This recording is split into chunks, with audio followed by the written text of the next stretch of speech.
Well, friends, Ramblin' Ribby here, Range Rover Ribby. We are going to do an oil change, so let's get at it. Alright guys, so this is all the stuff you're going to need. You're going to need your big funnel, or whatever the heck it's called. Oil filter. Now, oil filter, don't cheap out on the oil filters. Get your OEM. Let me show you guys quick. Actually, you know what? I'll leave that for a short. But, so Range Rovers, you got to drive it for a bit, let it get to operating temperature, and then you need to let it cool down. And you suck the oil right out of the block. It's pretty wild. I didn't even know vehicles did this. So we got everything I need. I got my oil filter remover out there and my tools out there. So I'll show you guys how simple this is. First things first, you pop the hood. You get your oil filter ready, OEM, like I told you guys. I actually do have two, so I can do the comparison. And we're using the best royal purple, my friends. I mark right where the second one has to go. Makes it easier. Then you remove your cover. She's still pretty hot, guys. I might have to leave it for a few minutes yet. I got my toolkit. The right one's out. I don't know the names of the bits and all that. So you get that off, and then she seems cool enough. Off comes this. I only got one hand.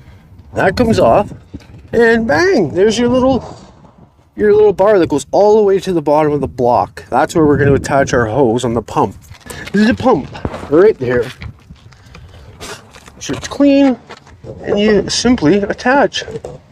Just push it down and on. And then you simply pump, guys. I only got one here. I hope it's not too hot where it actually melts this thing. I'm going to pause it for a minute and get some in here, guys. And then I'll show you the next step. And there we go. It is sucking it in. It wasn't working right at first. I think it might have been a little clogged. And she is full. So now we remove it and we add this, guys.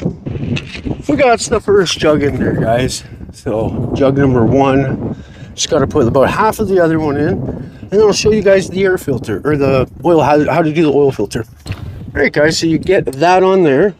That goes right over your oil filter, and bang, you crank her until she comes off.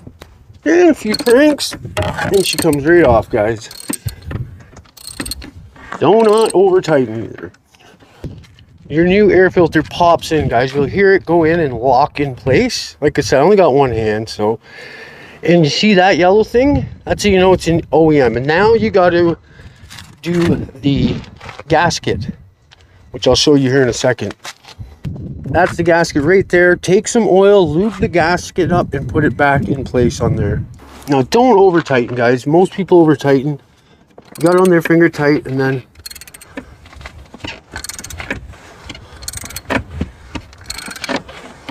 do not force it. Snug, little pull. There you go. That's all you need, guys. And last, we see how it runs. And now, all that's left is to fire her up and see if she runs good. Here goes nothing.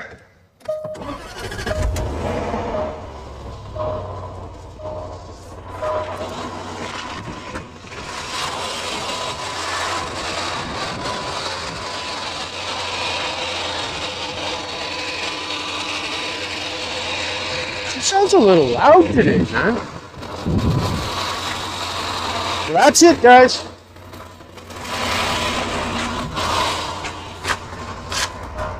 Seems to be running good, so I don't know. It seems a little loud today.